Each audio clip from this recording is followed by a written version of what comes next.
Ya comenzó.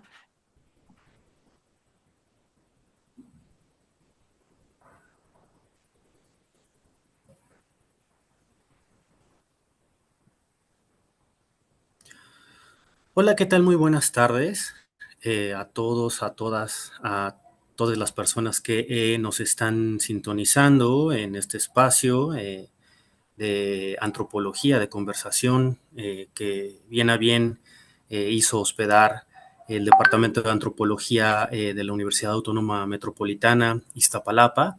Mi nombre es Francisco de Parres, soy miembro de la Red de Estudios sobre los Movimientos eh, Indígenas, la Red REDI, Red de Estudios sobre las Resistencias Indígenas, Red REDI, y también soy investigador postdoctoral en el Instituto de Investigaciones en Educación de la Universidad Veracruzana. Y el día de hoy tenemos la presentación de un libro, uno de los primeros libros que por fortuna esperamos que vengan muchos más como parte de los trabajos de la REDI, que se llama Resistencias Indígenas en el Apia Yala, Experiencias Contemporáneas. Donde escribe Giovanna Aldana, Saúl Velasco, Víctor Santillán, Héctor Guevara, Claudia Villagrán y Ámbar Varela. En esta ocasión, como parte de la dinámica que se ha planeado desde la red, me tocará hacer los comentarios, pero al mismo tiempo también eh, moderar un poco la mesa. Y bueno, entonces en algún momento voy a empezar yo para decirles que después la dinámica será que la doctora Giovanna Aldana y el doctor Saúl Velasco, esperando que llegue en un momento más a conectarse porque está atorada en el tráfico, nos van a contar cómo surge este libro y cómo se vincula con las acciones de la red. Después tendremos también la participación del doctor Pablo Castro, a quien agradecemos que haya además aceptado comentar esta publicación, quien nos hará unos comentarios generales sobre la obra. Y después tendremos intervenciones específicas de algunos de sus autores, para después yo regresar con otro comentario general sobre el libro y una vez más conversar con Giovanna, con Saúl, acerca, que precisamente se está conectando, acerca de cómo, dónde se puede conseguir el libro, qué otro tipo de cuestiones transversales son a estas temáticas que nos interesan tanto, que interesan a la red, esperando que en algún momento también pueda haber espacio para alguna ronda de preguntas, de respuestas. Primero voy a abrir con una pequeña semblanza de las personas que nos acompañan, pensando en que, bueno, la mayoría de las personas acá nos conocemos, pero siempre es importante para el público amplio tener un contexto sobre quiénes somos, quiénes nos acompañan, quiénes están participando en esta sesión, pero quién también es integrante de la red. En este caso, quien nos acompaña como comentarista, el doctor Pablo Castro Domingo, es doctor en antropología y es profesor del Departamento de Antropología de la Universidad Autónoma Metropolitana, que hospeda este evento, y fue también jefe del Departamento de Antropología y director de la División de Ciencias Sociales y Humanidades de la UAM Lerma. También fue coordinador del posgrado en Ciencias Antropológicas y es perfil deseable del PROVED de la SEP y miembro del SNI Nivel 2. También es miembro regular de la Academia Mexicana de las Ciencias y es ganador del Premio Estatal de Ciencia y Tecnología del Estado de México en el área de Ciencias Sociales. Agradecemos mucho a Pablo que esté el día de hoy con nosotros, con nosotras. Saúl Velasco, que es uno de los coordinadores del libro, se formó como profesor en educación primaria y como sociólogo en la Universidad Autónoma de Chiapas y también es doctor en sociología por la Facultad de Ciencias Políticas y Sociales de la UNAM. Actualmente se desempeña como profesor de tiempo completo en la UPN, en el Ajusco, y también en esa institución imparte docencias en licenciatura, maestría y doctorado, además de haber publicado trabajos especializados sobre política educativa, educación intercultural, racismo, movimientos sociales, pertenece al SNI y también pertenece a varias otras redes que tienen temas que se involucran con el racismo, con la xenofobia, además de ser parte de la red REDI. Por su parte, Giovanna María Aldana, que también es integrante de la red REDI, realizó su doctorado en ciencias sociales por la Flaxo y también se recibió como politóloga y antropóloga por la Universidad de los Andes en Bogotá, en Colombia. Además, se graduó con la opción de estudios latinoamericanos y realizó un máster en estudios latinoamericanos en el Instituto Iberoamericano en la Universidad de Salamanca. Ha sido docente en la Universidad de Perú, también en la Nacional de San Marcos, en Colombia, en La Salle y en la Universidad de Rosario, en México, y también realizó una estancia postdoctoral en el Instituto de Investigación Antropológicas de la UNAM. Pertenece al SNI y, bueno, como dije, también es una de las coordinadoras del libro y parte fundamental para esta red. Por su parte, Ernesto Guerra García, uno de los autores, realizó un doctorado en enseñanza superior en el Centro de Investigación y Docencia en Humanidades del Estado de México y cofundó la Universidad Autónoma Indígena de México, que precisamente su capítulo en el libro nos habla sobre esto. Fue también coordinador general de investigación y posgrado en esa universidad, es miembro del SNI nivel 2 desde el 2010 y ha sido profesor y funcionario en distintas universidades como la de Nuevo León, la Autónoma de Occidente, la Universidad del Valle del Fuerte, entre otras. Y actualmente se desempeña como profesor investigador en la Universidad Pedagógica Nacional de Sinaloa. Por su cuenta, Claudia Andrea Villagrán Muñoz es licenciada en Comunicación Social y periodista de la Universidad de Chile. Ha ejercido el periodismo radiofónico principalmente en el Departamento de Prensa y Radio de la Universidad de Chile. Después migró durante 10 años para estudiar la maestría en estudios políticos y sociales y el doctorado en estudios latinoamericanos en México, en la UNAM. Y en la actualidad ejerce la docencia en pregrado en la Facultad de Comunicación en la Universidad de Chile, además de que desde 2020 y 2022 dirigió el podcast Desde los Orígenes, que se encuentra alojado en la plataforma Tantacú en Chile. Proyecto que nace en el 2000 en Radio Universidad en Chile y se dedica a difundir las voces de los pueblos indígenas. Y Ámbar Varela también es doctora y autora de este libro también, es doctora en investigación en ciencias con mención en sociología por la Flaxo, es una también de las autoras de este libro y se interesa en investigaciones que se enmarcan en la sociología cultural, por lo que ha realizado trabajos orientados a profundizar en la aplicabilidad de la teoría y la iconicidad para el mejor conocimiento de las resistencias indígenas desde expresiones culturales. Para ello ha centrado sus investigaciones en procesos sociales que ocurren sobre todo en Chiapas y actualmente realiza una estancia de investigación postdoctoral en el departamento de la UAM, Departamento de Antropología de la UAM Iztapalapa, que hospeda este evento, con el fin de proponer el trauma cultural con enfoque teórico-metodológico para el análisis de las crisis sociales asociadas a resistencias indígenas mediante el vínculo entre el sufrimiento y la producción cultural. Ahora, a continuación, me voy a permitir compartir pantalla para presentarles un poco de lo que es la red RERI. Permítanme un segundo y que el público amplio también tenga en el panorama lo que hacemos desde esta red, la red de estudios sobre las resistencias indígenas, que es una sinergia transatlántica, también podríamos decir transcontinental y multidisciplinar, entre investigadores e investigadoras dedicadas al estudio de las resistencias en América Latina.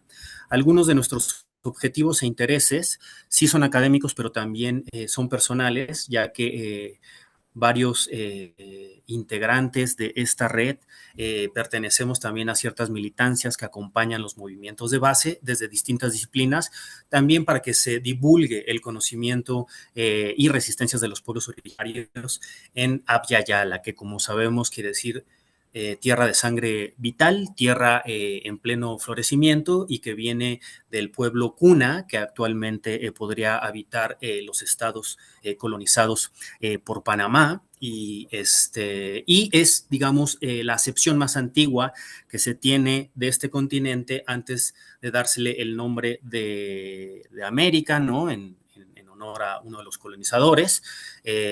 Y bueno, este nombre se recupera como parte de los intereses de la red para hablar y posicionarnos más bien dentro de las resistencias. Algunos de nuestros ejes de investigación son, por ejemplo, el territorio, derecho a la política y movilizaciones indígenas, también la educación, la cultura y la comunicación en resistencia, y también un eje que se dedica especialmente a las emociones, a las subjetividades y a las resistencias epistémicas, que es muy importante la dimensión del conocimiento. Tenemos integrantes, como dije anteriormente, en Abya Yala, pero también en algunos países de Europa, o podríamos decir también Slumil Kashenkop, como le rebautizaron las comunidades zapatistas en el viaje de la travesía por la vida. Y si ustedes entran a nuestra página, aquí podrán ver de manera más desglosada, por ejemplo, en el eje 1 de territorio, derecho, política y movilizaciones indígenas, cuáles son algunos de esos subgrupos o sublíneas de trabajo, que puede ser el derecho propio y su relación con el derecho occidental, procesos extractivistas y respuestas comunitarias, también como mecanismos de defensa, autonomías y procesos comunitarios. En el eje 2, por ejemplo, dedicado a la cultura, pero también a la educación y a la comunicación en resistencia, tenemos algunos sublíneas de trabajo, como puede ser la educación indígena, la interculturalidad y la autonomía, también los medios de comunicación, medios libres, podríamos decir, de raigambre popular e indígena, desde la resistencia y la reivindicación de la propia lengua, pero también la cultura material, los rituales, tradiciones y resistencias indígenas, además del arte textil y vestimenta en relación a diferentes resistencias en el continente, pero también en otros contextos. Y a su vez, en el subgrupo, perdón, en el eje emociones, subjetividades y resistencias epistémicas, algunos de sus sublíneas serían, por ejemplo, la filosofía, epistemología bioética indígena, podríamos hablar también de las ontologías y de otras formas de conocimiento, además de los traumas culturales en los pueblos, ¿no? Que pueden también suceder a partir de genocidios, a partir de migraciones, a partir de traumas colectivos muy profundos, además de las emociones y las resistencias y las redes de apoyo para resistir. Para no dilatar más, si ustedes entran, aquí pueden ver, por ejemplo, algunos de los integrantes de la red, y si entran a cada uno de sus perfiles, pueden encontrar algunos de sus trabajos, de sus intereses, pueden también encontrar su contacto directo, y siempre este ha sido un espacio que busca entrar en diálogo, sí también desde la academia, pero teniendo un pie en la militancia con otros movimientos sociales. Y aquí tenemos algunas otras colaboraciones en congreso, comunicados, publicaciones conjuntas, como es la que nos trae hoy. Entonces les invitamos a revisar la página, que sería www.redready, como se escucha.com, y ahí podrán encontrar más de nuestro trabajo. Ahora me voy nada más a permitir dar un comentario muy breve.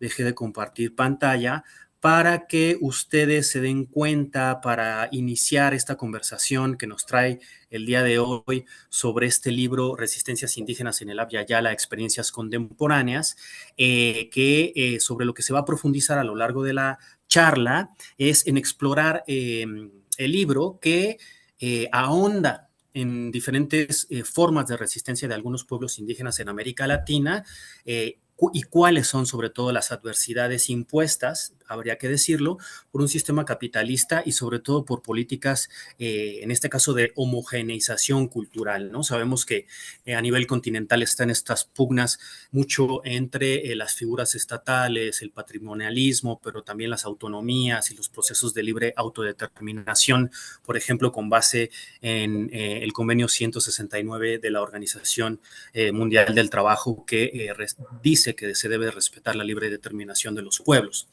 El libro, entonces, es un estudio de caso que analiza cómo las comunidades, digamos, con un cierto corte étnico específico, han desarrollado estrategias creativas y de resistencia para defender sus derechos, pero también sus territorios, sus culturas. Y esto se me hace muy importante de la publicación, sin victimizarse, ¿no? Sino más bien mostrando esa capacidad propositiva y de reexistencia, por ejemplo, diría Adolfo Albanachinte desde Colombia. Algunos de los capítulos abordan temas, por ejemplo, como el de la persecución de los líderes y lideresas indígenas, pero también tenemos trabajo dedicado a la lucha por la autonomía en la comunidad purépecha de Michoacán, así como los desafíos en la educación intercultural, específicamente ya entraremos más en tema, en una universidad indígena que no es indígena, ¿no? Habríamos de ver qué significa esto. Es muy interesante también el caso del impacto de las movilizaciones en Chile, Chile que como sabemos alberga, ¿no?, a los pueblos mapuche con toda su diversidad y que siempre han estado en resistencia frente al despojo, y que incluso podríamos pensar qué pasa ahora, por ejemplo, con gobiernos de la llamada ola progresista, cuando el Gualmapu y el gobierno en manos de Gabriel Boric militariza estos territorios, siendo él de extracción de los movimientos estudiantiles. Pero también tenemos material dedicado, por ejemplo, en el caso de Ámbar, al simbolismo de la estrella zapatista como un impacto y como un ícono de la resistencia global, pensando en que el zapatismo es una de las resistencias contemporáneas que más ha influido otros procesos a nivel mundial. Y es muy interesante también porque se incluye un epílogo sobre la resistencia histórica del pueblo Mayo Yoreme en Sonora y Sinaloa. Podría decir, para ceder ya casi la palabra, que este libro es muy interesante porque destaca la interconexión entre diferentes luchas indígenas, además de la importancia o digamos, cómo impactan las políticas públicas en los procesos de homogenización de los pueblos frente a la necesidad de reconocer la diversidad cultural y también los derechos de los pueblos originarios, que como dije, están siempre entre lo estatal y por el otro lado hay las tendencias autonomistas, ¿no? Se subraya, por ejemplo, que cómo las resistencias son fundamentales, sobre todo para la construcción de búsqueda de paz y de justicia a nivel continental. Algunas de las propuestas y casos de estudio los mencioné anteriormente y tenemos la fortuna de contar aquí con algunas de sus autores, de sus autoras, pero lo más interesante también creo que se logra tejer en esta obra es que de alguna manera hay tantos temas como dije, el despojo de tierras, pero también la falta de autonomía política o el racismo, la discriminación, los problemas de la educación, amenazas ambientales o el acceso limitado incluso, por ejemplo, a la salud.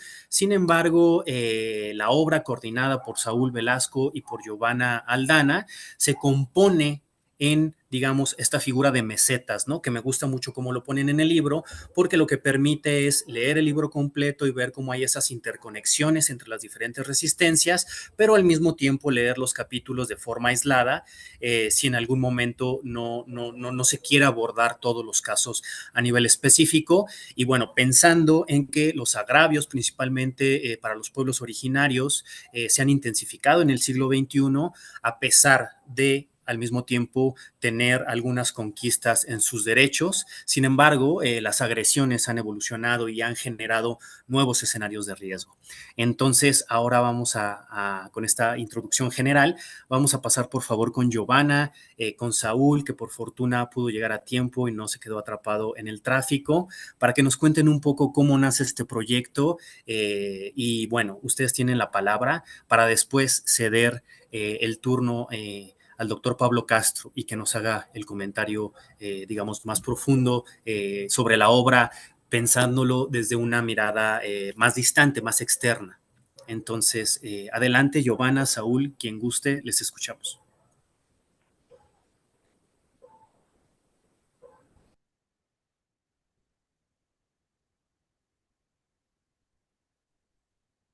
Pues voy a iniciar. ¿Me escuchan bien? Sí, Sí.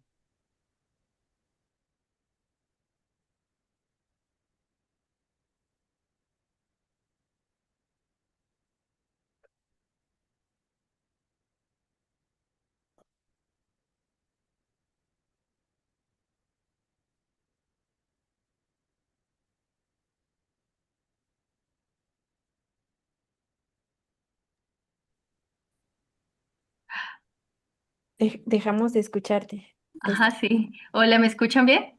Ahora sí. Ahí te Sí. escuchamos. Es que Zoom sabe cuándo me conecto y me saca de la red. Es muy inteligente. Una disculpa.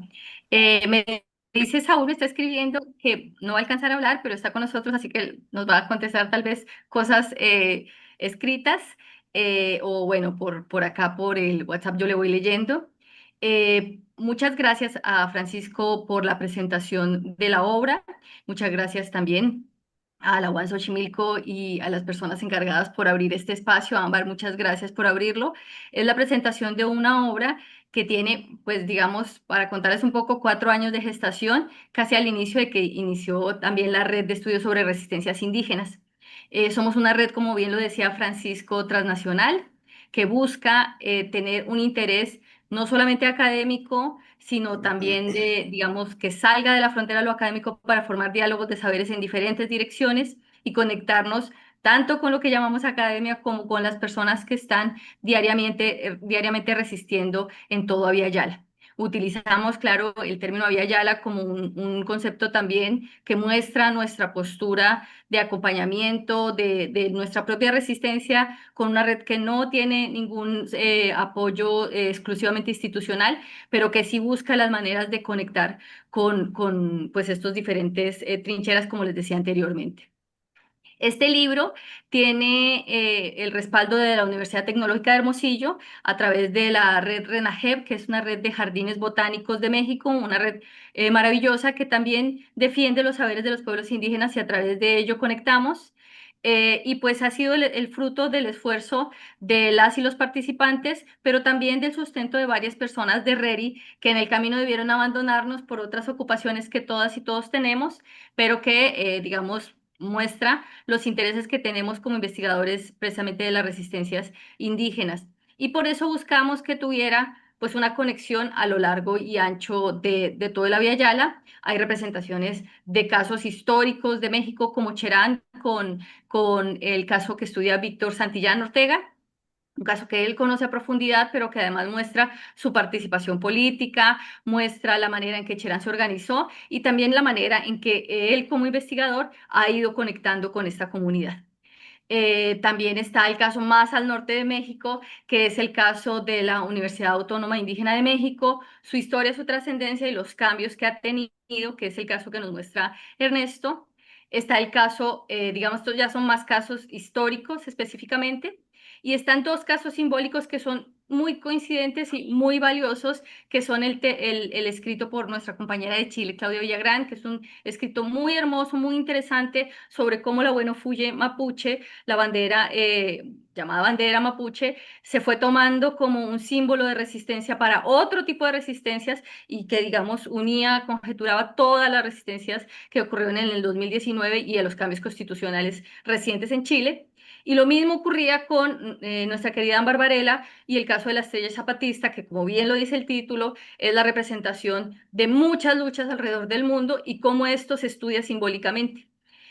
Cómo esta estrella no solamente sirve para los zapatistas, sino va uniendo diferentes luchas en América Latina y en el mundo. Entonces, obviamente es un texto que, como ven por los títulos, va pasando por la antropología, por la sociología, por la historia. Y para Saúl y para mí era importante dar contexto de dos maneras. Una con el tipo de conexión rizomática que tienen las resistencias, pero otra con un texto que nosotros escribimos, que son las persecuciones sobre los pueblos indígenas en Abya Yala. Las persecuciones, asesinatos, desapariciones que hay y para ello utilizamos, digamos, información de diferentes medios de comunicación, información que hay sobre diferentes organizaciones sociales que hacen el seguimiento a estos casos para que no queden como cifras simplemente, sino que muchas de ellas tenían como ese objetivo muy grande que compartimos mucho con la RERI de decir, este es un caso que conecta toda la resistencia de los pueblos de la Vía Yala, pero además son personas, son hermanos, son rostros, son vidas, son gente que tiene familia y que deben, digamos, que son borrados del mapa por defender la vida, por defender el agua, por defender los recursos para no solamente para ellos como comunidades y para ellas como personas, sino también para el resto de la sociedad. Entonces queríamos poner acento en cómo están interconectadas, pero también cómo nosotros, como personas no indígenas y personas no académicas, desde lo que podemos denominar también nuestros privilegios de alguna manera, también tenemos estas, digamos, tenemos que estar observándolo y tenemos esa corresponsabilidad por transmitir la información y dar a conocer de alguna manera, obviamente cada quien desde su trinchera, pero dar a conocer de alguna manera cómo están viviendo las comunidades y cómo este conocimiento pervive, ¿no? Eso para conectarlo un poco más con la red, pues da cuenta de los tres ejes que tiene la red. La red busca, digamos, mostrar las resistencias indígenas más tradicionales, más directas, más legales, más por el territorio, pero también una serie de resistencias más indirectas, más desde lo cultural, desde el ámbito social y cotidiano. Y tenemos pues obviamente un tercer eje que tiene que ver con estas resistencias dentro de la resistencia, como la resistencia de mujeres, el pensamiento filosófico, epistémico, ontológico de los pueblos indígenas que ha ido resurgiendo, y bueno, también otro tipo de situaciones sociales que tienen los pueblos indígenas y que rozan la resistencia, pero que hablan de la situación actual. Toda la creación cultural que tienen, el pensamiento propio, cómo se transforma, cómo esto tiene que ver con la identidad, las nuevas perspectivas desde la ciudad, cómo las tienen, cómo las experimentan los pueblos indígenas, etcétera. Entonces eso es RERI y esa es la primera obra de RERI. Por eso nos tomó un buen tiempo hacerlo porque somos independientes, porque tuvimos que buscar diferentes recursos, pero además porque nuestras agendas son variadas, son independientes y van recorriendo, digamos, el Via Yala entero también con las personas que estamos desde México hasta Argentina. Incluso hay compañeras que están en Europa y que se interesan por este tipo de resistencias y por este tipo de acompañamientos que hacemos. Entonces esperamos que la obra sea de su agrado, que podamos interconectar con ese pensamiento y bueno, que también nos sirva como un portón grande de apertura a nuestra red. Ahí estamos para conectar, muy a la orden siempre, y pues que sea un medio de conexión entre todas y todos los que vamos a estar mirando esta obra.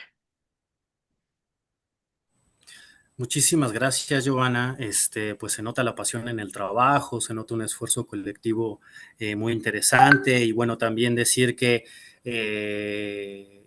justo tratando de impulsar procesos autogestivos, pero al mismo tiempo, gracias a la editorial Avia Yala, se consiguió que tengamos copias impresas.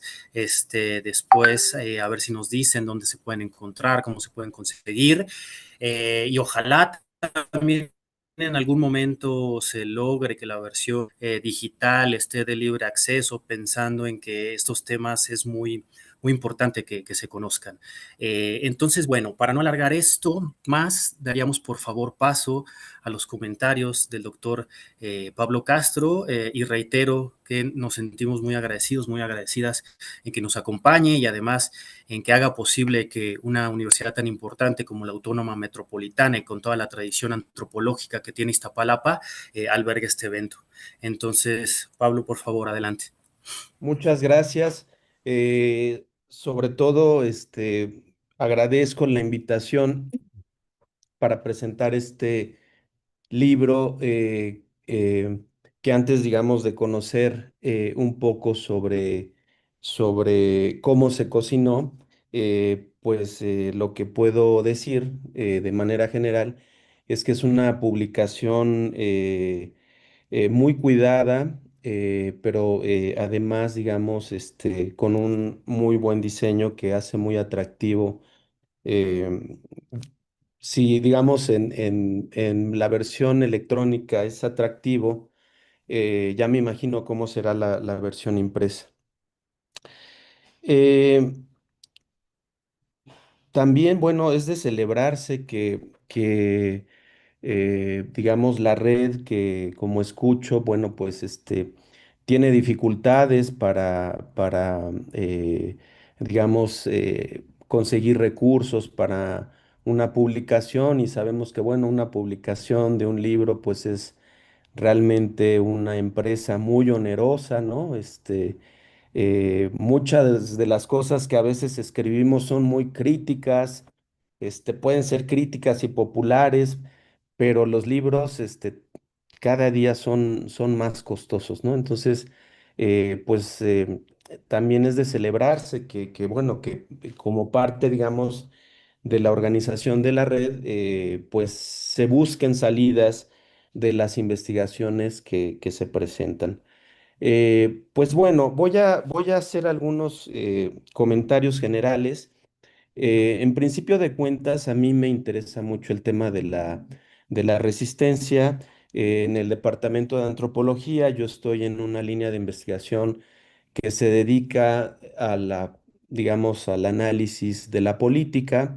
En la línea donde yo participo, pues hacemos eh, trabajos antropológicos sobre sistemas de partidos, políticas públicas, gobernanza, y la resistencia es uno de los temas. De hecho, varios de nuestros egresados y nosotros mismos hemos escrito algunas cosas sobre la resistencia y por eso me pareció muy atractivo cuando hace algunos meses me invitó Ámbar, yo estando en trabajo de campo en Oaxaca, muy a gusto por allá, pero la verdad es que me gustó mucho el libro.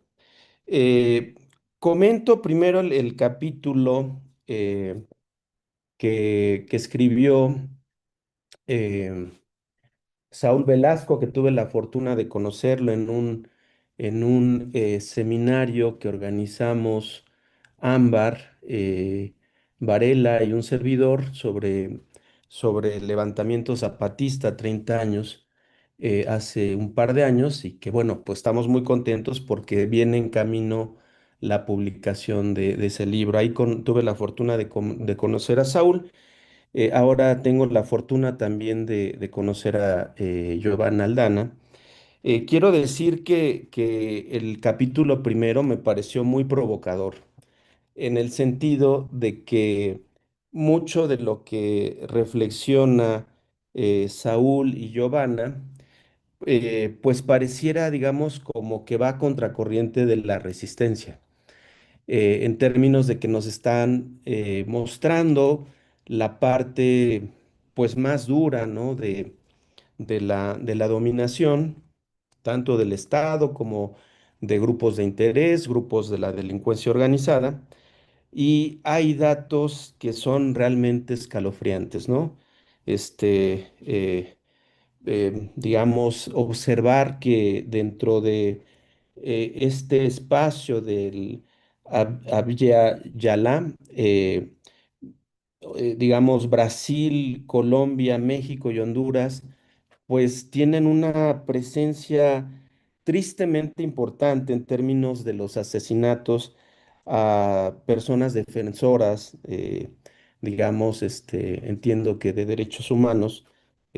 Recientemente, ahora que yo estuve haciendo trabajo de campo en Oaxaca, pues una líder indígena, Yuk, abogada, que pues hizo públicas pues algunas fotos que compartían políticos del gobierno del estado, un gobierno morenista que tristemente pues tiene relaciones sexuales con indígenas Ayuk, y ella pues exhibió todo esto, hizo, digamos, demandas formales, y la consecuencia fue que tanto ella como su esposo hace algunas semanas fueron encontrados asesinados en Puebla, en los límites con el estado de Oaxaca. Entonces, muchos, digamos, de estas situaciones que nos describen con digamos, mucha precisión Saúl y Giovanna, digamos, lo que conocimos como el indigenismo y luego, digamos, lo que posteriormente fueron las políticas interculturales, pues tristemente todo esto parece que es el lado opuesto de la resistencia. Eh, a eso me refiero cuando decía que me parecía un poco provocador el capítulo, pero me parece que es un extraordinario capítulo porque sitúa muy bien la discusión de los procesos y las prácticas de resistencia.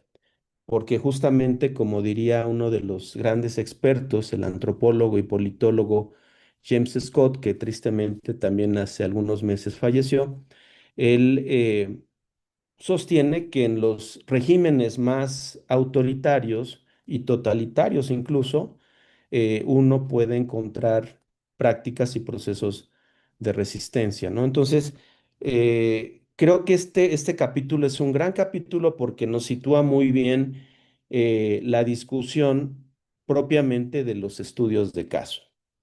Eh, Comento el trabajo de Víctor Manuel, me hubiera gustado conocerlo, porque también sobre Cherán, nuestro posgrado ha presentado, bueno, más bien nuestros alumnos han presentado investigaciones muy interesantes. Uno de ellos, de hecho, que cita Víctor Manuel, es Orlando Aragón, que es un antropólogo que acompañó, eh, digamos, pues todos los alegatos de la comunidad de Cherán a la primera sala de la Suprema Corte de Justicia de la Nación, y fue cuando se le concede, digamos, es el primer municipio del estado de Michoacán que se considere, digamos, que se permite que su sistema de elecciones no sea por la vía del sistema de partidos, sino por un sistema normativo. Y de hecho, digamos, esto también posibilitó, como ustedes saben, eh, que Cherán sea hoy día un municipio autónomo y que ha dado, digamos, también como la pauta para que municipios de otras latitudes, como por ejemplo el municipio de Ochuc en Chiapas, también hace algunos años se haya transformado en un municipio autónomo. Eh, Me gustó mucho el trabajo de Víctor Manuel sobre Cherán. Este, eh, digamos, algo que se agradece mucho de este libro es la densidad teórica, porque Víctor Manuel presenta un modelo que a mí me encanta, el de Norbert Elías, ¿no?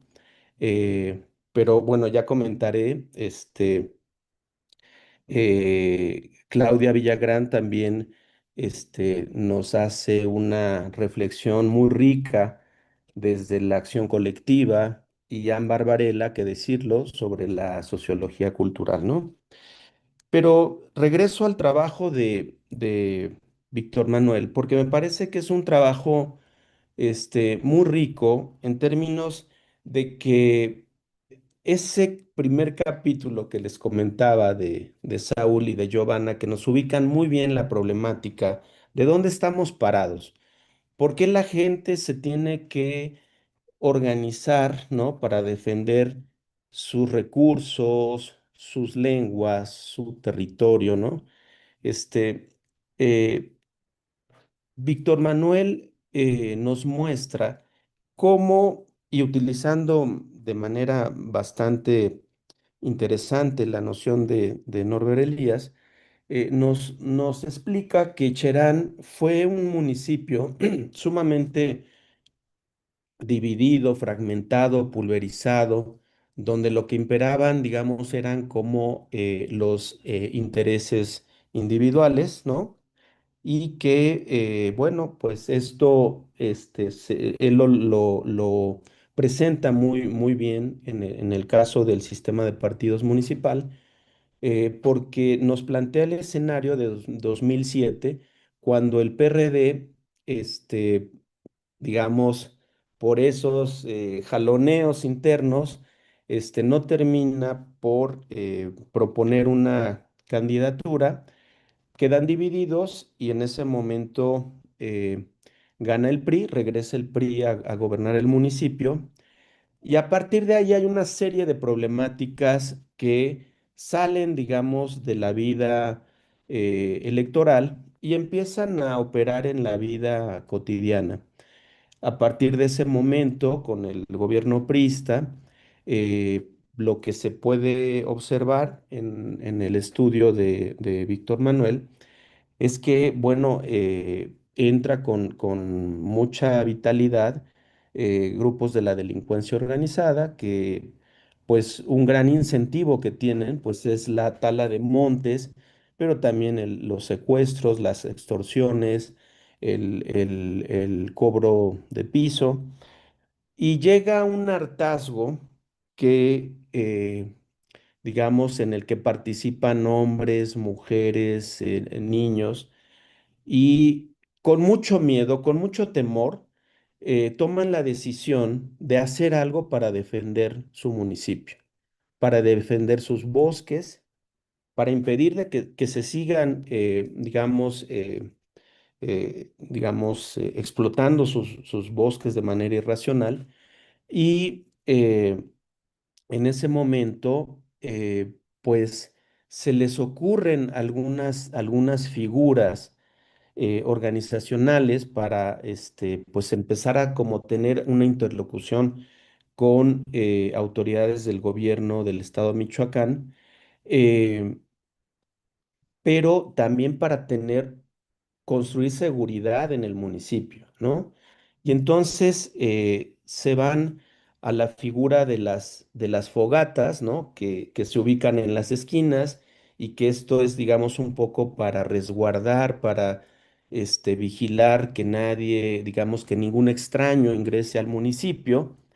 eh, y, eh, y posteriormente las rondas, ¿no? De personas que también por las noches, pues hacen recorridos, ¿no? Para garantizar la seguridad del municipio.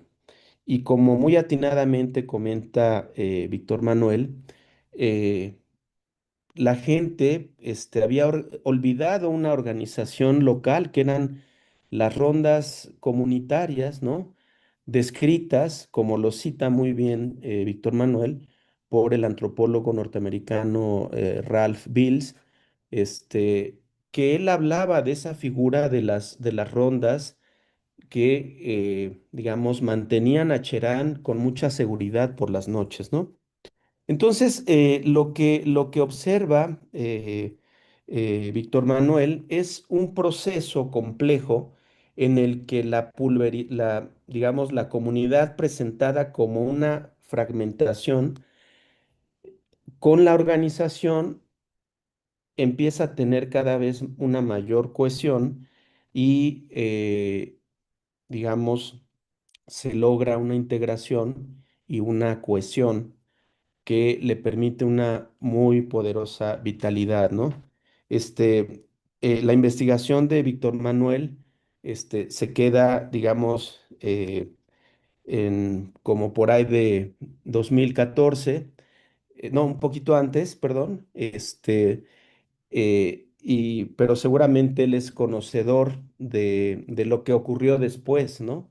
Porque esas formas de organización locales, pues posibilitaron que ya, digamos, en lugares, digamos, donde se toman, pues, las decisiones de alto nivel, como la Suprema Corte de Justicia de la Nación, pues no tuvieran mayor problema. Claro, fue un proceso complejo, tardado, pero al final del día lograron, digamos, que se les reconociera la posibilidad de elegir ellos por su propia vía a sus autoridades y también gobernarse a sí mismos sin la necesidad de que vengan partidos políticos o, digamos, operadores del gobierno, en fin, ¿no? Entonces, el trabajo realmente es muy sólido, es muy interesante, a mí me gustó mucho. Me voy a ir un poquito más rápido. Este, lo que pasa es que es de tal riqueza los capítulos que uno se emociona un poco con lo que uno ve. Luego viene un caso que es, digamos, si los pusiéramos en un continuum, está del otro lado, ¿no? Porque es el capítulo que se intitula eh, una universidad indígena que no es indígena, ¿no? Que es un capítulo de Ernesto Guerra.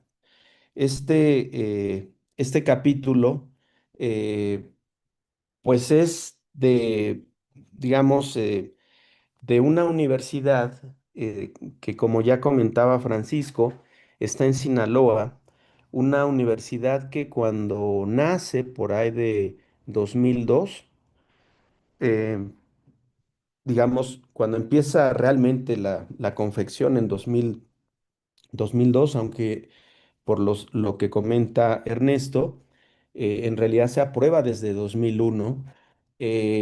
Pues como que uno veía, digamos, una propuesta muy interesante para atender, digamos, a una población, pero además, digamos, o sea, pues daba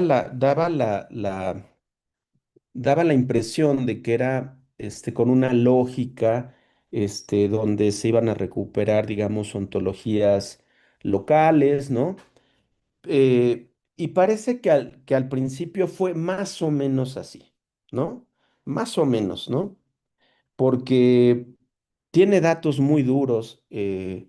Ernesto Guerra, por ejemplo, entre 2002 y 2003, cuando está recién fundada la universidad, la matrícula de no indígenas era del 61%. Es decir,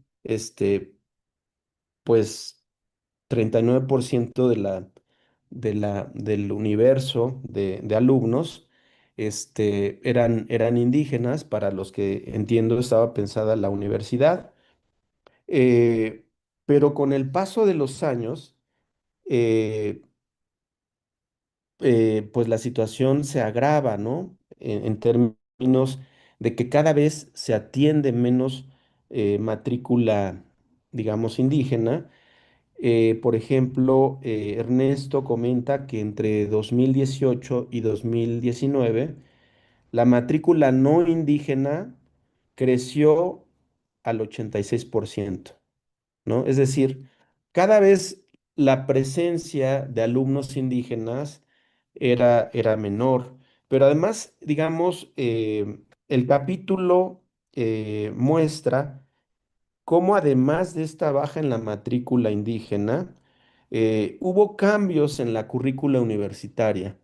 Empezaron a aparecer, digamos, temas y licenciaturas que no estaban como muy orientadas a los intereses de la población indígena y estaban como más, digamos, armonizados a digamos, cual- a cualquier lugar del país, ¿no?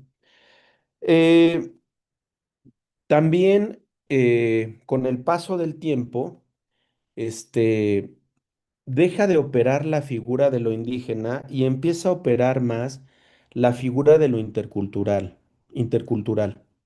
Un poco para justificar que, bueno, o sea, aquí pueden venir afrodescendientes o pueden venir indígenas, Yoreme, o pueden venir,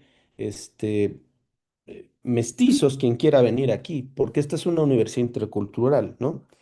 Y además hubo una serie de cambios en la legislación universitaria porque de inicio el reglamento orgánico de la Universidad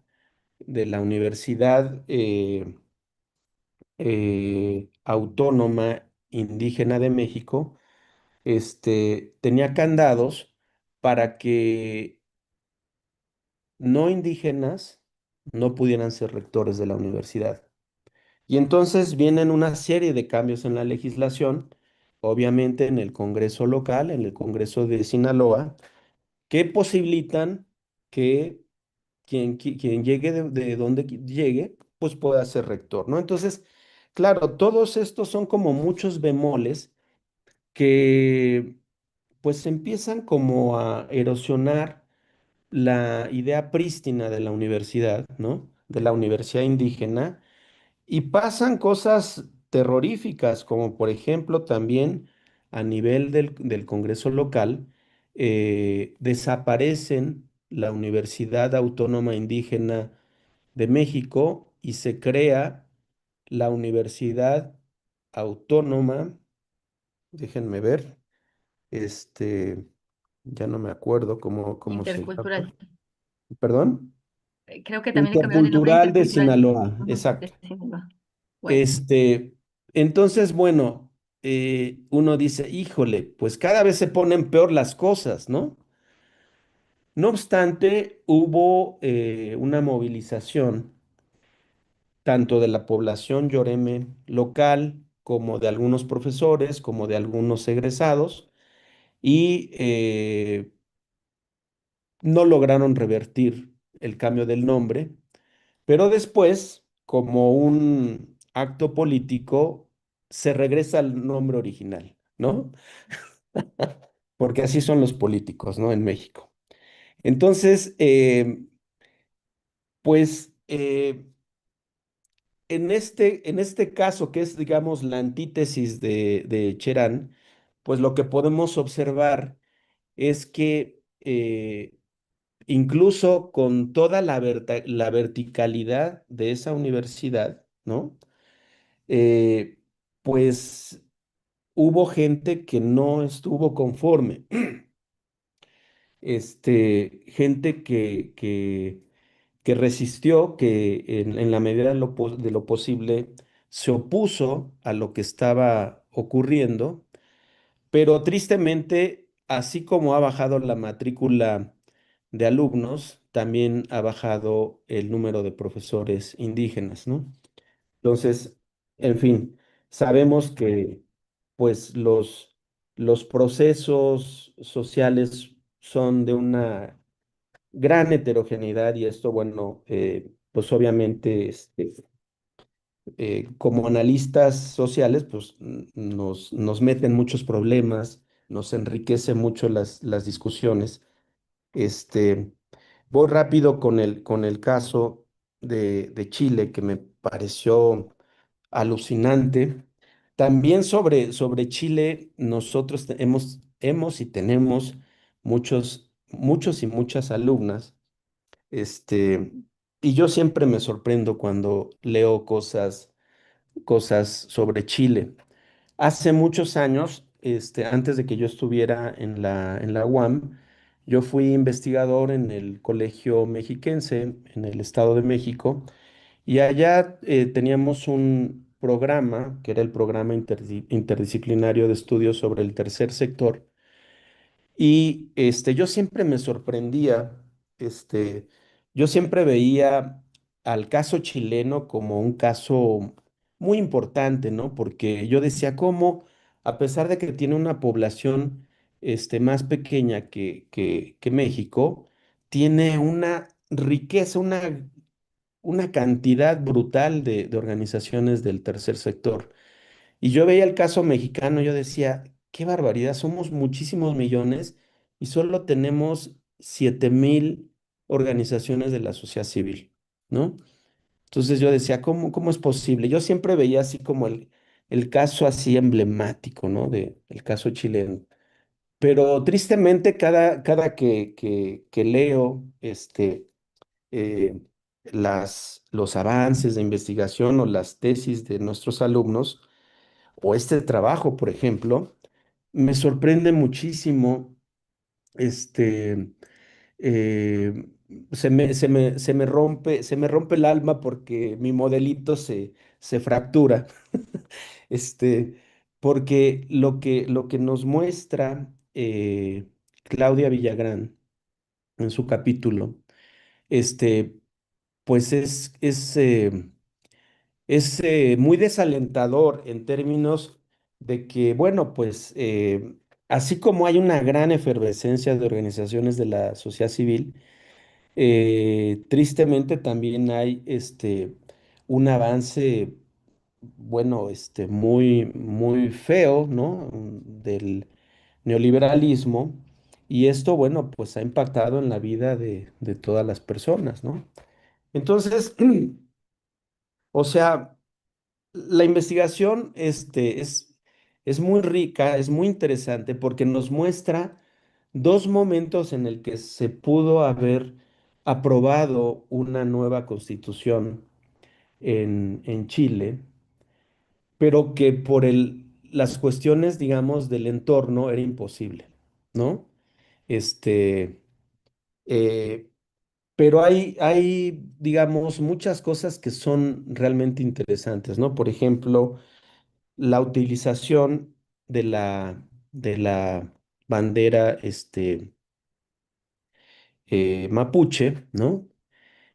Como un emblema de las movilizaciones, pues eso es de llamar mucho la atención y también, digamos, como mucho el cambio, digamos, en la óptica de la población chilena que empieza a ver con buenos ojos a la población indígena, se consternan de ver la situación en la que están y la manera en cómo se les ha tratado. Yo hace algunos meses leía una tesis que a mí me pareció increíble. Yo le decía, oye, ¿es correcto lo que estás escribiendo? ¿Consideran terroristas a los indígenas? Bueno, me parecía alucinante, ¿no? Y bueno, ahora lo vuelvo a ver aquí en este capítulo que es de la mayor riqueza. Y además, como decía, eh, la gran virtud de todos estos estudios de caso es que aunque uno tenga, digamos, una orientación política, hay un rigor, digamos, académico. Eso es de agradecerse, ¿no? Este capítulo también me gustó muchísimo. Y el capítulo de Ámbar, bueno, a mí, desde que leímos hace ya muchos años la tesis doctoral de Ámbar, me gustaba siempre mucho todo lo que nos entregaba cada vez que nos reuníamos en la Flaxo. Y este capítulo, está escrito por una princesa, ¿no? Porque está realmente muy bien escrito. Y el caso, así como en el caso digamos, de la bandera mapuche, que trabaja muy bien Claudia, Ámbar con la estrella, ¿no? También hace una reflexión sumamente rica, pero además, a mí, o sea, desde que yo leía los primeros avances que nos entregaba Ámbar, a mí siempre me parecía alucinante, ¿no? O sea, eh, digamos, cómo procesar la información de la gente que llega, digamos, a Chiapas y que consume, digamos, artesanías vinculadas al movimiento zapatista. Y em, cada que leo a Ámbar, siempre como que me queda cada vez más claro, ¿no? ¿Qué es lo que se tiene que hacer para que entendamos esto? Déjenme comentarles que a mí el caso de Cherán y el caso, digamos, del EZ, son casos que a mí me sorprenden mucho por la complejidad, digamos, en términos de la organización, para procesar las decisiones, digamos, hacer la política. Eh, y fíjense que eh, esto que comentaba Francisco de que la red es transnacional, también estos movimientos son de una complejidad terriblemente transnacionales. Este, hace poco, tuve la fortuna de conocer a un colega del Colegio de México que tiene una investigación maravillosa donde no solo analiza el paralelismo del movimiento zapatista con el movimiento kurdo en Siria y en Turquía, sino también algo que a mí ya me pareció alucinante fue la comunicación que hay entre ambos movimientos. Entonces, me, el movimiento zapatista, digamos, entender la complejidad de los procesos de resistencia, eh, digamos, sí, nos impone a los académicos una reflexión de largo aliento. Pero regreso al trabajo de Ámbar, me gusta mucho porque ella nos muestra cómo, digamos, la estrella zapatista, este, se construyó a partir, digamos, de otros movimientos, ¿no? De izquierda, socialistas, como lo comenta Ámbar, pero lo interesante es lo que nos plantea Ámbar, cómo se construyeron las narrativas propias, cómo se apropió, digamos, tanto la gente local, ¿no? Como las personas que son simpatizantes y que llegan a estos lugares donde compran las artesanías. Me parece un trabajo realmente brillante, este trabajo de Ámbar. Y todo el libro me encantó, es lo que les quiero decir, me gustó muchísimo. Y espero que quienes nos están escuchando disfruten tanto o más que yo cuando lean el libro. Muchas felicidades a todos. Muchísimas gracias al doctor Pablo Castro por este comentario que demuestra una lectura atenta, una lectura profunda, crítica también, una lectura que contrasta, que hila ideas, con una gran capacidad de síntesis, pero también una lectura muy amorosa. Y eso es algo que también se agradece, porque, bueno, era muy importante para la red que alguien como Pablo, con la trayectoria que tiene, nos diera la opinión también acerca del libro, pensando en que al mismo tiempo el libro es un reflejo de la red, aunque quizá no todos acá hayamos tenido la fortuna de participar, porque estamos también en una otra serie de eventos que también articulan procesos con los pueblos mismos, que en mi opinión es de lo más importante, ¿no? Ya por ahí de los años 70, don Pablo González Casanova es rector de la UNAM, pero también hasta sus últimos días, al morir de 102 años, comandante del Ejército Zapatista de Liberación Nacional, probablemente el único comandante no indígena, sociólogo, un gigante latinoamericano, de ciencias sociales para qué y para quién. Ciencias sociales para quedarnos en ciencias sociales para fortalecer a los estados extractivistas, sociales para la militarización o ciencias sociales para acompañar a los pueblos que resisten, para estar, como diría el movimiento zapatista, abajo y a la izquierda. Entonces creo que ese es uno de los cometidos de la red que también hacen sintonía con las ideas de don Pablo González Casanova y que, bueno, de alguna manera es parte de lo que se intenta aquí impulsar desde el pensamiento crítico en articulación con las resistencias. Para no alargar entonces más la palabra, en mi caso, podríamos entonces comenzar con los comentarios ya sea de Ámbar o ya sea de Claudia sobre sus capítulos, pensando en que no nos pudieron acompañar ni Víctor ni Ernesto, pero cualquiera de ustedes dos puede comenzar.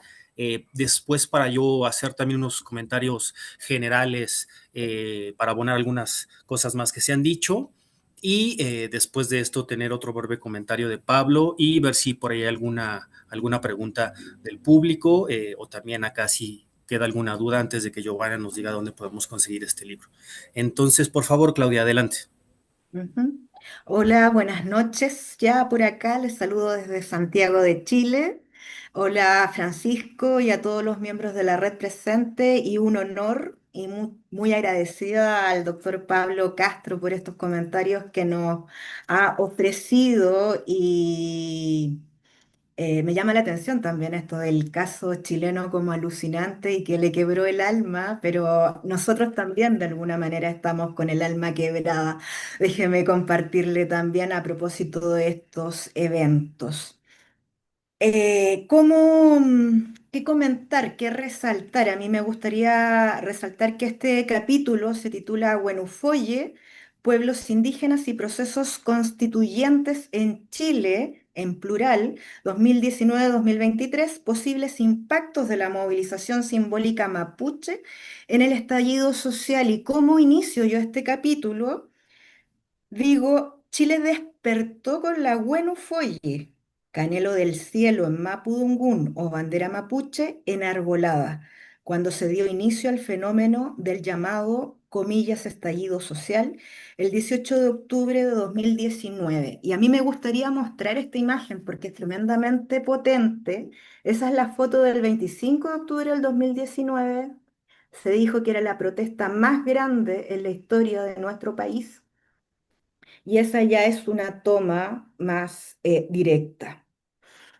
Eh, ¿Por qué detenernos en esto? Como lo adelantaba el doctor Castro, tuvimos, a propósito de ese proceso de movilización inédito que duró 5 meses con movilizaciones masivas en la calle, pero que también tuvo su correlato en redes sociales.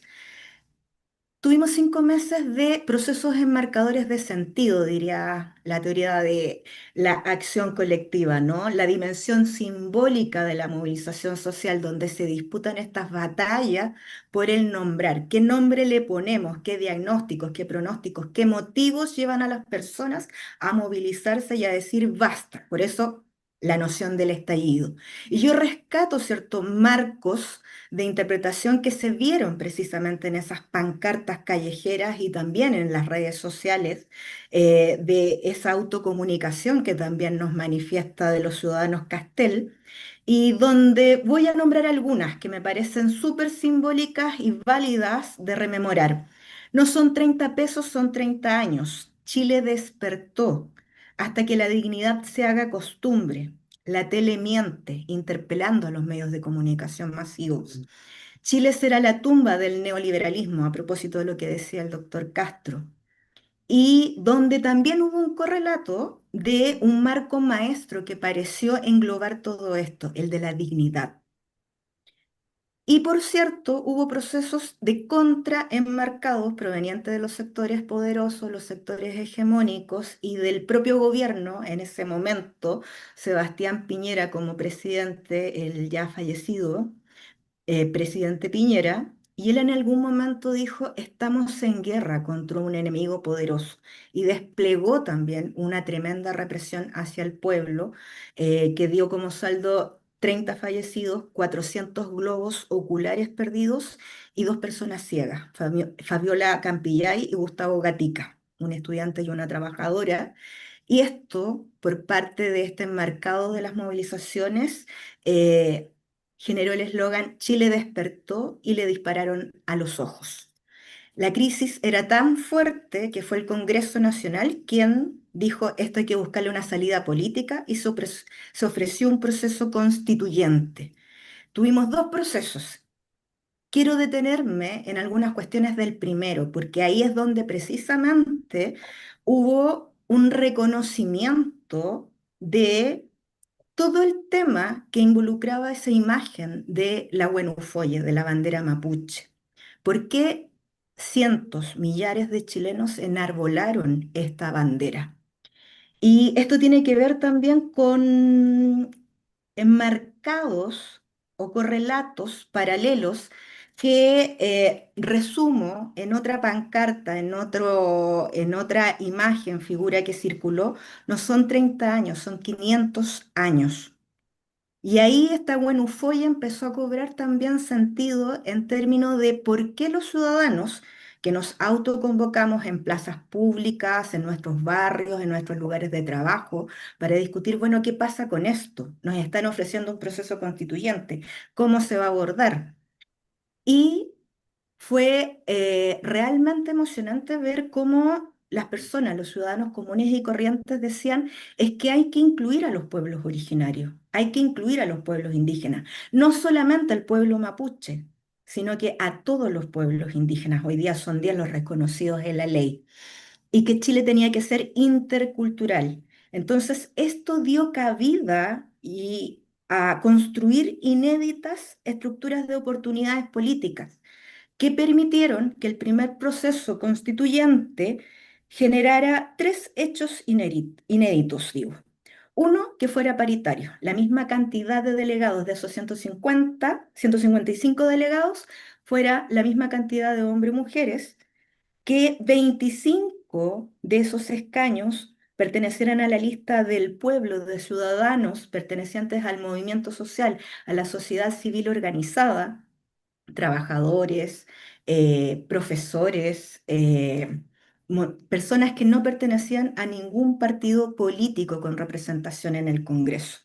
Pero además, inéditamente, la institucionalidad del Estado-Nación chileno, 17 escaños reservados indígenas, lo cual también nos habla de una resonancia y de una incidencia en términos de la pregunta respecto a las identidades colectivas, a las identidades étnicas y también a algo que no ha sido muy abordado, que dice relación con el tema de la identidad de Estado Nacional, que también estuvo en el eje de estas discusiones, esta presencia inédita de estos escaños reservados. Pero el tema no quedó solamente ahí en términos de esas oportunidades políticas que se estaban desplegando.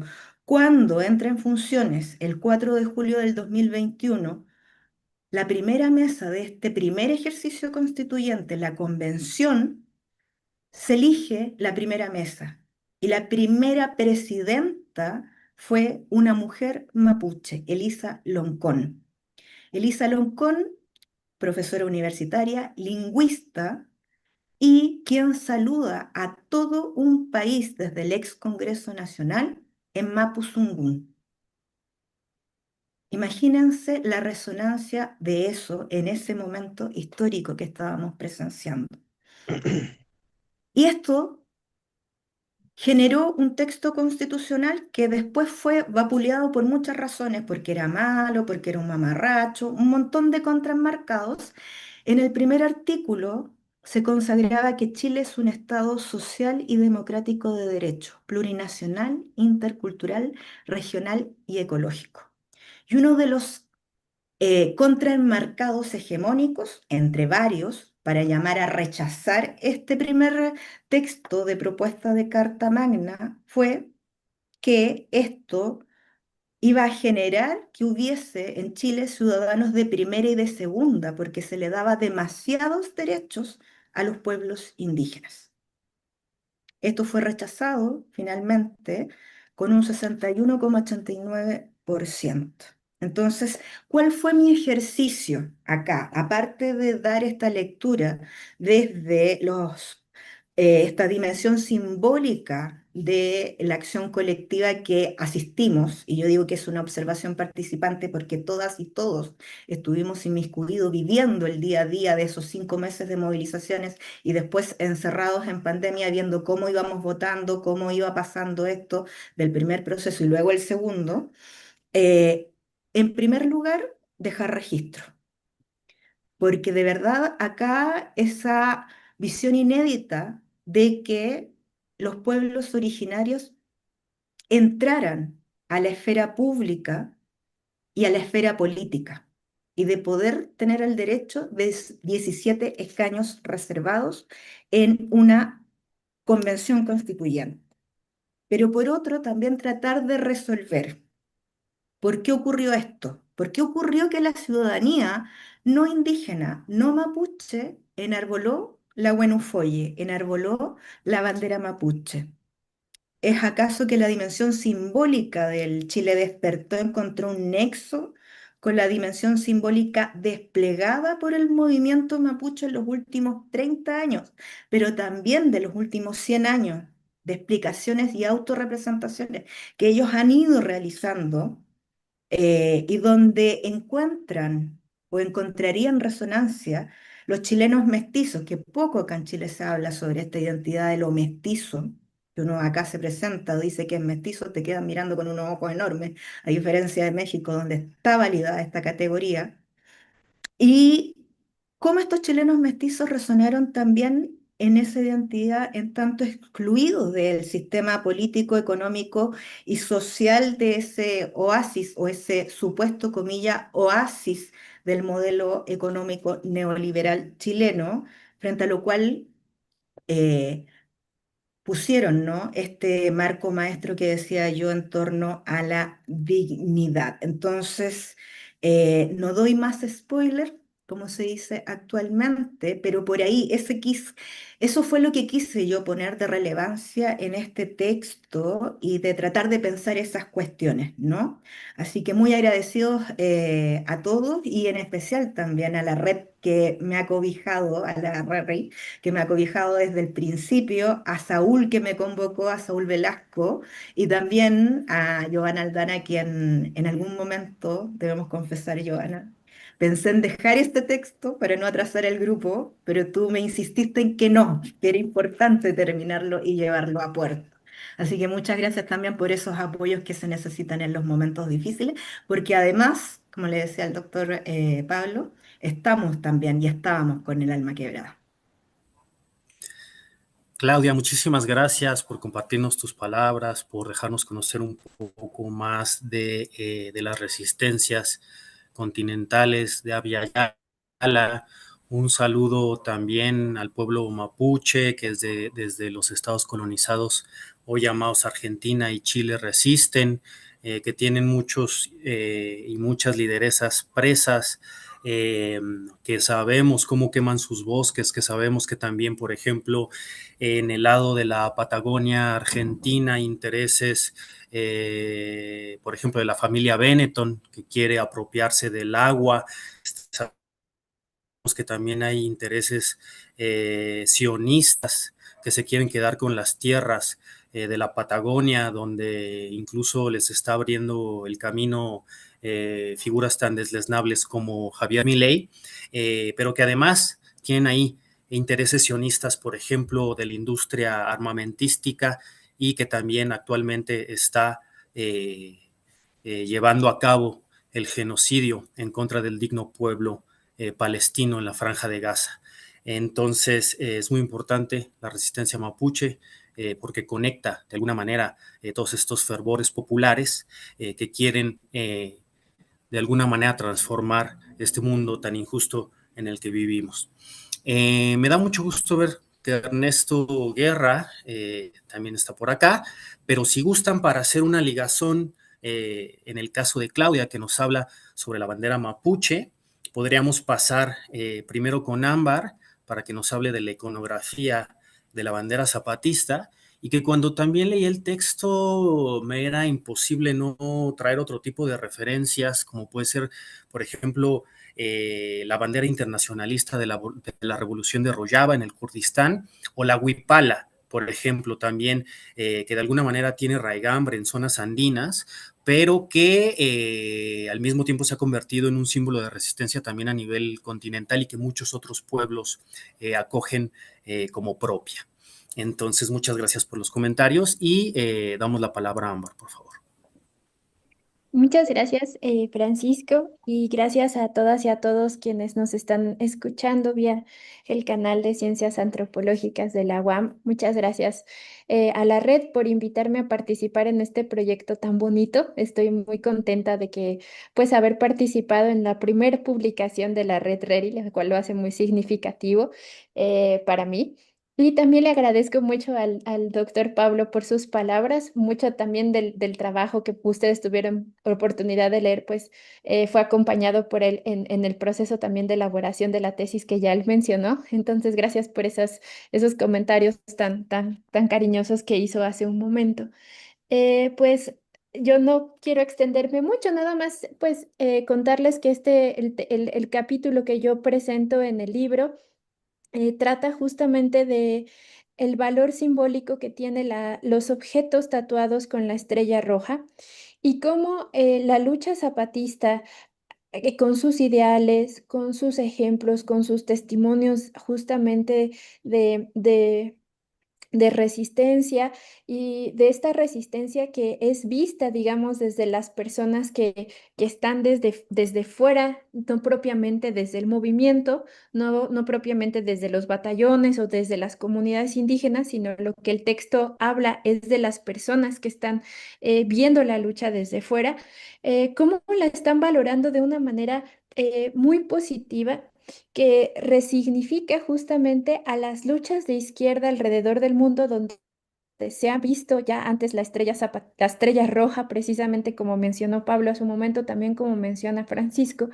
Entonces, cómo las personas, a la luz del ejemplo de todas estas hombres y de todas estas mujeres y de los valores que ellos promueven, resignifican la izquierda del mundo y colocan a la izquierda que está proponiendo la lucha zapatista, digamos, como como una izquierda, como un ideal de todas otras, de muchas otras luchas de resistencia, y cómo al amparo de este ideal y de esta lucha, y digamos simbólicamente al amparo de esta estrella, pues se pueden articular otras luchas y otros movimientos alrededor del mundo. Ya mencionaba hace un momento el movimiento kurdo, por ejemplo, o el movimiento de Palestina también, y otros movimientos como la lucha de las mujeres, cómo se han articulado al amparo de la estrella zapatista y anclan y encuentran como esta identidad entre su lucha y la lucha zapatista, esta lucha resignificada, revalorizada,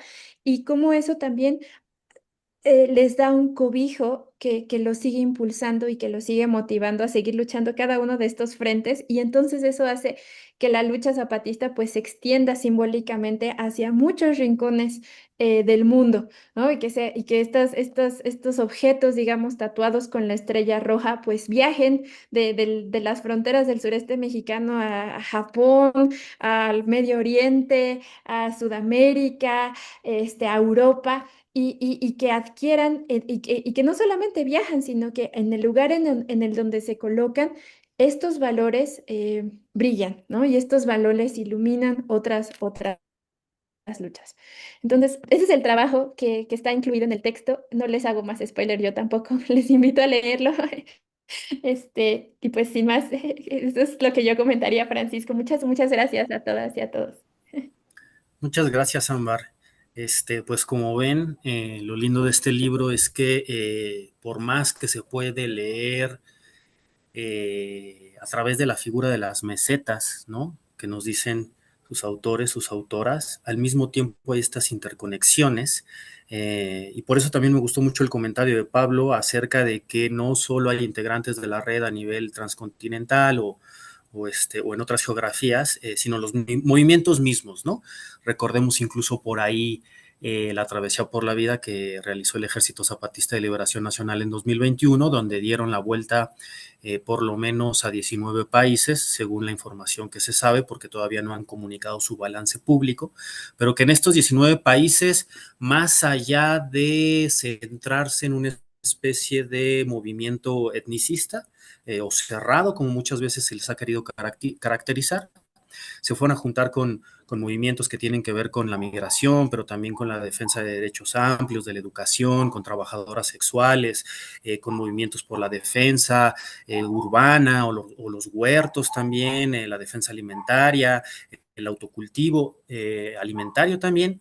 Es decir, vemos cómo estas resistencias dialogan y también por su parte son elementos que tiene el propio pueblo, en el caso de Cherán, por ejemplo, pero también el que nos comentó Claudia hace un momento de las resistencias mapuche. Entonces, ahora pediría a Ernesto si está por ahí para podernos dar algún comentario sobre lo que escribió. Adelante, Ernesto. Sí, como no, buenas tardes. No sé si me escuchen. Muy bien. Estoy desde Los Mochis, Sinaloa. Bueno, el capítulo que escribí por ahí es un capítulo sobre la Universidad Autónoma Indígena de México, a la cual pertenecí y he dado seguimiento desde que inició esta universidad eh, desde el año 2000. Bueno, la universidad empezó desde 1998 y es una universidad que está orientada a dar atención educativa al pueblo Yoreme Mayo, aquí en el norte de Sinaloa. Estamos hablando del noroeste del país de México. Eh, Quisiera comentar que una vez me invitaron a dar una plática en un congreso de interculturalidad y les platicaba de cómo había estudiantes, algunos estudiantes indígenas que habían comenzado una labor voluntaria a través del voluntariado para reforzar el Yoremnoki y, y también de cómo pues los profesores indígenas, a pesar de que no ganaban lo mismo que ganan los profesores eh, no indígenas, que aquí le llaman yoris, eh, pues como quiera permanecían dentro de la universidad.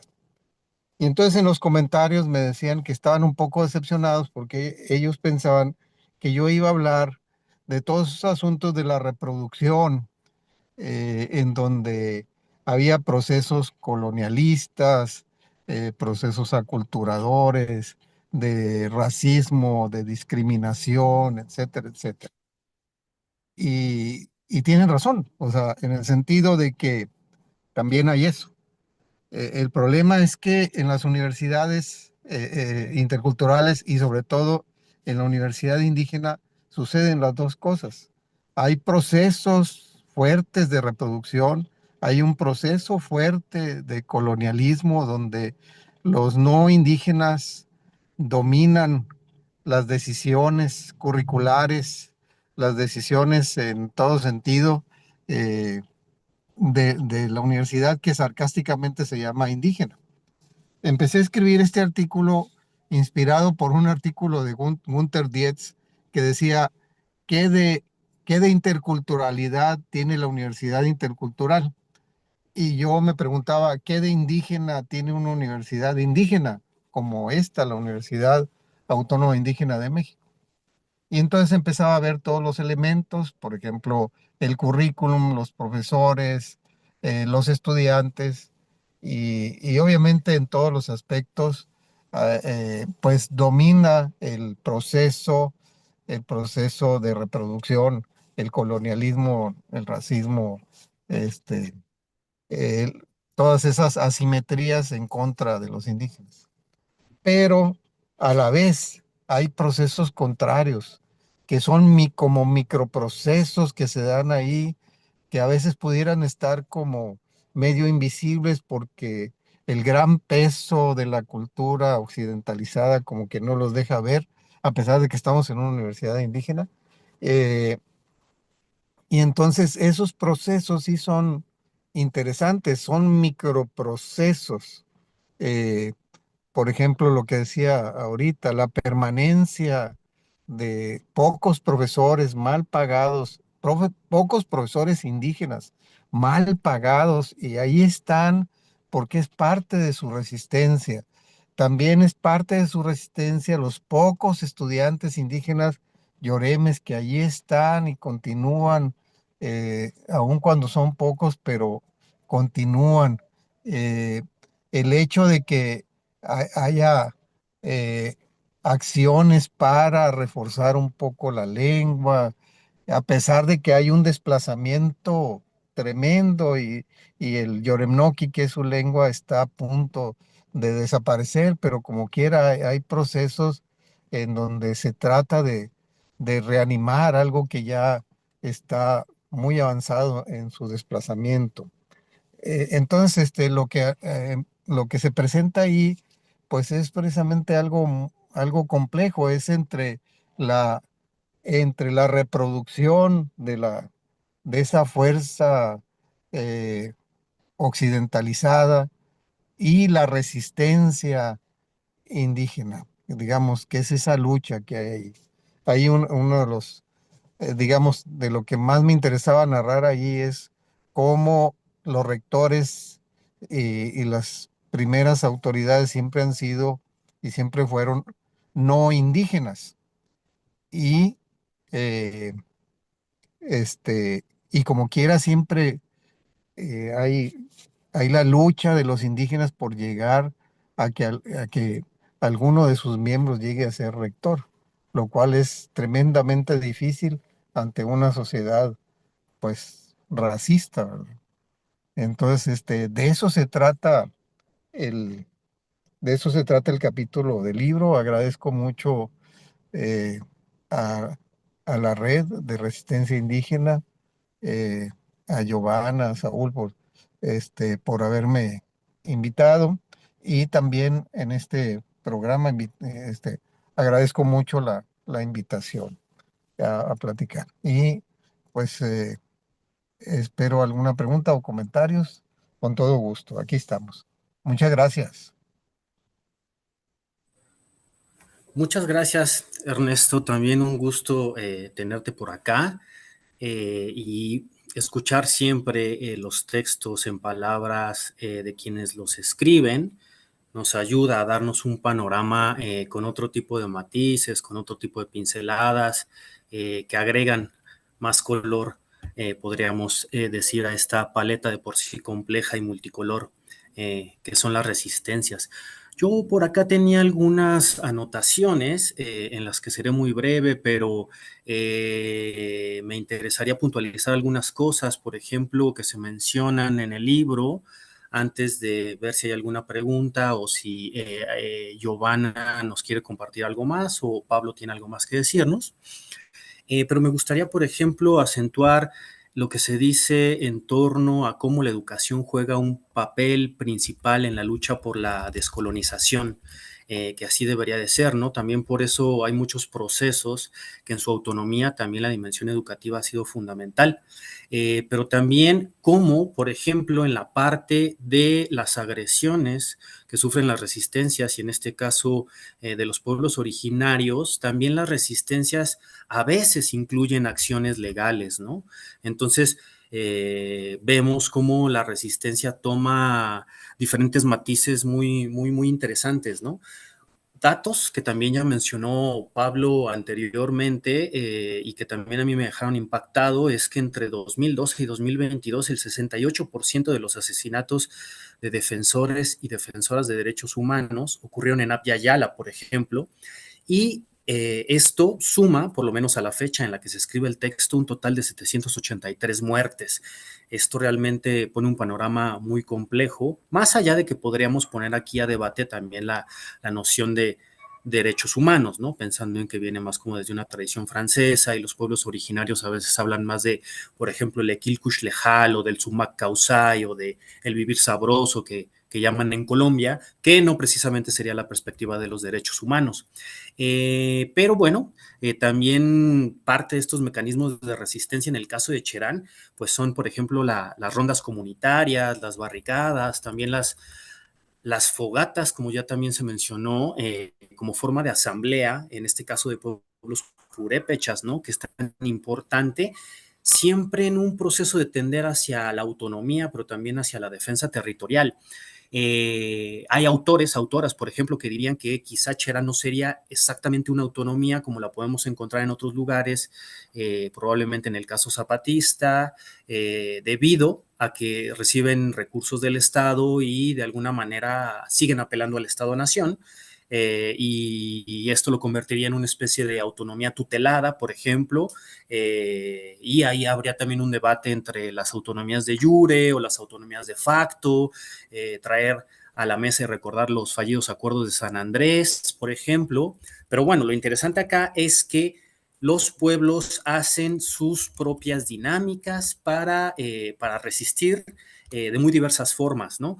Esto me hace pensar entonces en cómo hay una multivocalidad de historias en resistencia que de alguna manera convergen y que también el libro nos retrata, y sobre todo esta capacidad creativa frente también a lo que nos dice Giovanna, a lo que nos dice Saúl, a la necropolítica, ¿no? Que sería la administración de la muerte y cómo se manifiesta, por ejemplo, en asesinatos, en desapariciones selectivas. Recordemos, por ejemplo, el asesinato de Samir Flores Soberanes, perteneciente al Congreso Nacional Indígena y que se oponía al proyecto integral Morelos, pero también cómo los gobiernos han desatendido la responsabilidad de proteger a las defensoras y defensores del territorio, ¿no? Incluso por ahí hubo una campaña muy interesante que decía quién defiende a los defensores, ¿no? Por eso también es muy importante el acompañamiento desde muy diferentes frentes.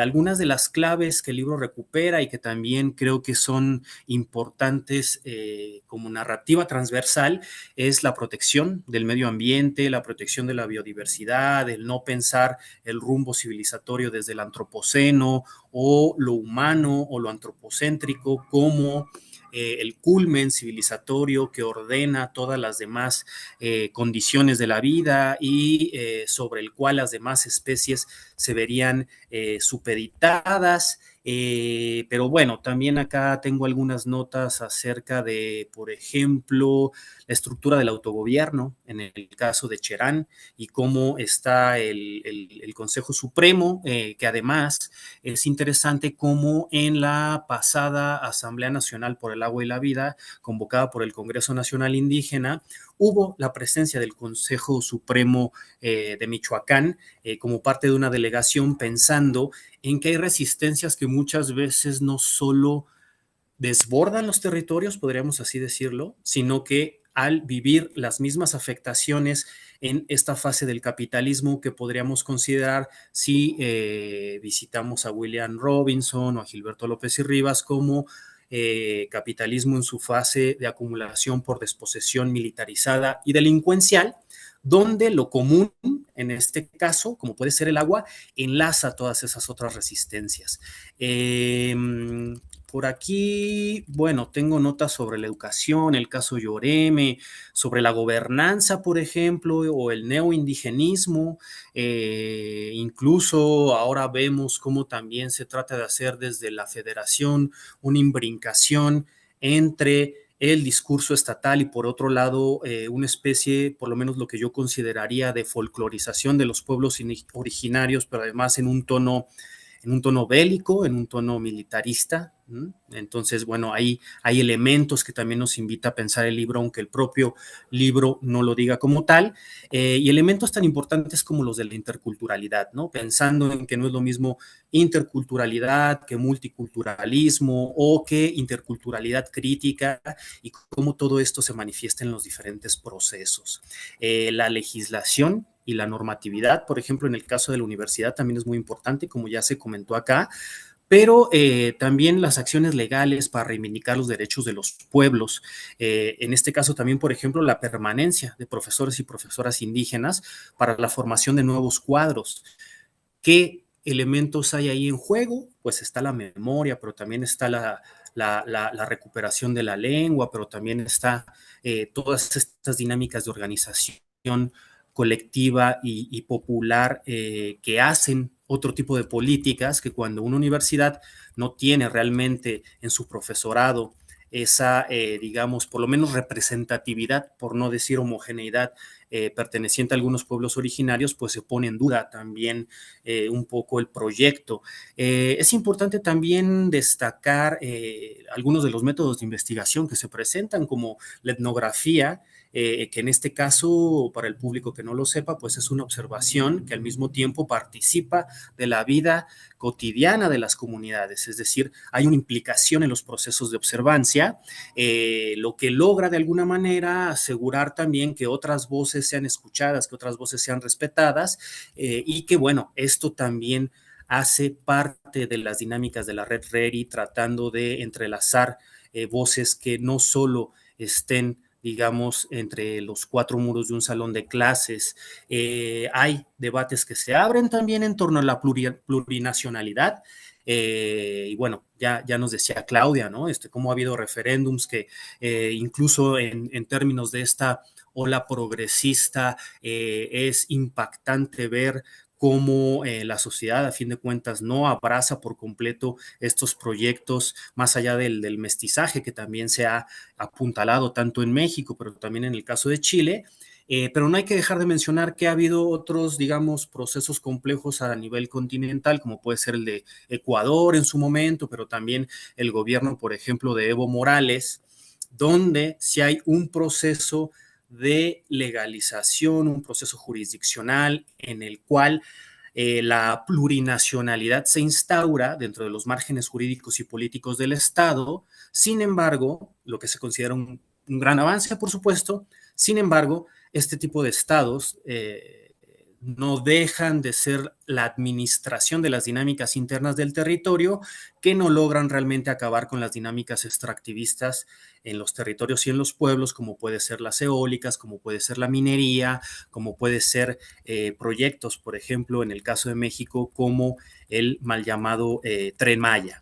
Creo que este libro también es un llamado a la solidaridad y horizontalidad global para enfrentar estos problemas dentro de un periodo histórico en el cual estamos en policrisis, digamos, globales, ¿no? Y además sistémicas, donde también alguna de las cosas que no menciona el libro, pero me hacía reflexionar, es que si no se modifica el rumbo, por lo menos de acumulación por disposición militarizada, delincuencial en esta fase del capitalismo, por supuesto que está condenado el planeta a la extinción, pero por lo menos de la humana, como la conocemos ahora, porque sin duda todas las otras especies podrán seguir su rumbo. Bueno, por aquí mi comercial y no sé si hay alguna pregunta por parte de Pablo o de Ámbar, de Claudia, de Ernesto, alguna otra cosa que quisieran agregar de Giovanna misma y si no es así, entonces pasaríamos a que nos contara Giovanna dónde podemos encontrar el libro, algo más que agregar, algún comentario de cierre. No, pues sí, sí me gustaría comentar lo siguiente. Primero, pues a Francisco y a Pablo, muchísimas gracias por esa lectura tan completa. La verdad que después de nosotros, los que escribimos la obra, son las dos personas que seguramente leyeron de primeras la obra completa y nos da muchísimo gusto que tenga ese impacto y la generosidad de sus palabras es muy valiosa, además de un gran insumo para seguir por esta línea que vamos construyendo. Entonces, muchísimas gracias de verdad. Segundo, creo que me parece importante, bueno, mencionar, aquí Saúl me escribió antes de ya no conectarse, que se disculpaba ampliamente por no poder participar, pero bueno, Saúl siempre ha estado pendiente de todo el proyecto de la Red de Estudios sobre Resistencias Indígenas, entonces seguramente en otras presentaciones lo tendremos y bueno, aquí seguiremos construyendo. La obra creo que también me parece que se me pasó comentar, la editorial Avia Yala fue elegida por nosotros y afortunadamente fuimos elegidos por la editorial precisamente por esa trascendencia también de los temas que maneja la editorial en ciencias sociales y bueno, el amplio reconocimiento que tiene para estos temas de lucha social y resistencia. La obra la pueden conseguir en la página de la editorial Avia Yala, está en formato físico y también digital, online y dentro de un año va a quedar como en formato libre. Esto precisamente porque es parte pues, de la gestión que hicimos para conseguir, para gestionarnos, valga la redundancia, desde nuestros alcances, pero en el tiempo, en un año, va a estar como obra de acceso libre. Mientras tanto, digamos, pueden conseguirla allí en la editorial y vamos a estar moviendo también las presentaciones para que se conozca más a profundidad. Yo creo que es muy importante, ya para cerrar, también mencionar en relación a lo que, a lo que decía Francisco, pues que la diversidad que tiene la movilización social, las resistencias, las luchas, las diferentes formas de protesta que tienen los pueblos indígenas en Abya Yala, no tienen una sola lectura y no se dan desde un solo frente. No son solamente luchas en lo público y tienen mucho que ver con la cotidianidad, con la cultura, con el permanecer, el resistir en el día a día, eh, desde el pensamiento y desde también revivir mucho de lo que se considera ser indígena. Y creo que este libro y este momento digamos, en el que estamos produciendo, investigando con los pueblos indígenas, nos permite ser una bisagra para que los pueblos indígenas mismos y muchos de sus líderes, sus intelectuales, las personas que están investigando desde dentro, puedan ir expresando sus voces también. Y eso también es algo que vamos a ir viendo y que el hecho de estudiar la diversidad que se tiene y desde diferentes perspectivas, también va a abrir poco a poco esta manera de observancia que tienen los pueblos y vamos a ver a dónde va ese suma causai, a dónde va ese vivir sabroso, a dónde van esas conexiones que obviamente tienen mucho liderazgo, yo lo tengo que decir como persona que nació en el territorio que es Colombia, mucho liderazgo de parte del movimiento zapatista, pero no exclusivamente. Digamos como que hay muchas diferencias entre lo que es Centroamérica, muchos olvidos también sobre diferentes movilizaciones. No hemos escuchado mucho sobre los pueblos indígenas del norte, tienen otro tipo de luchas, tienen otro tipo de resistencias. El pueblo del Cono Sur nos está enseñando mucho. Los pueblos amazónicos son súper resistentes con su amplísima con su territorio, diversidad. Entonces creo que vamos a ir siendo parte de toda esta efervescencia y pues yo les agradezco mucho por hacer parte tanto de la red a quienes son, a las demás personas que les invito a también que vayamos conectando en este mundo de ideas y pues muchísimas gracias por escribir en este libro, por leerlo y bueno, aquí seguimos. Muchas gracias, Giovanna. Pues ahí hay una invitación más a leer el libro. Lo pueden, ya saben, conseguir de manera física y de manera también digital, directamente con la editorial Avyayala, que si no me equivoco se encuentra en las geografías del Ecuador. Entonces tiene distribución también en muchos otros países. Entonces, bueno, por favor consúltenla, se ha hecho con mucho esfuerzo y felicitarles también a quienes coordinaron, también a quienes escribieron y pedirle a Pablo, que es nuestro invitado de honor, si quiere dar algún otro comentario. Saludo también se vuelve. No, pues solo eh, agradecer a la red la confianza que tienen en nuestra universidad para que pues se haya presentado desde, digamos, la página del Departamento de Antropología y pues encantado en el futuro para presentar más proyectos de ustedes. Muchísimas gracias, Pablo. Y bueno, entonces con esto cerraríamos la presentación. Agradecer infinitamente a la Universidad Autónoma Metropolitana Iztapalapa y específicamente al Departamento de Antropología que tan amablemente decidió que un evento como este entrada de sus intereses, pero bueno, tampoco es algo sorprendente pensando en la tradición crítica, tradición transformadora, tradición festiva también, ¿no? Ritual, como una de las casas de estudios donde específicamente las ciencias antropológicas, aunque no solo, ¿verdad? Tienen mucha potencia incluso a nivel continental y a nivel mundial. Lo digo también porque yo egresé de la UAM Xochimilco, entonces la UAM es una universidad que quiero mucho y siempre lo menciono con mucho orgullo. Entonces, pues invitarles a seguir las tareas de la red, por ahí no son spoilers, pero tenemos también un blog que poco a poco va caminando, hay por ahí un proyecto de un podcast, algunas otras publicaciones, la organización también de algún congreso, entonces invitarles a que nos escriban y desearles muy buena tarde y agradecerles también que nos hayan acompañado. Muchas gracias. Gracias. Muchas gracias, gracias Ámbar, Hasta Claudia, Francisco, luego. Ernesto, Muchas Pablo, Muchas gracias. muchas gracias gracias. a Buena tarde. todos. Hasta luego. Hasta luego. Saludos. Chao. Saludos hasta Chile. Saludos. Gracias. Hasta la Gracias. UAMI. De Sinaloa hasta Chile. También Sinaloa, ¿verdad? Sí. Sí. Abrazos. Bye.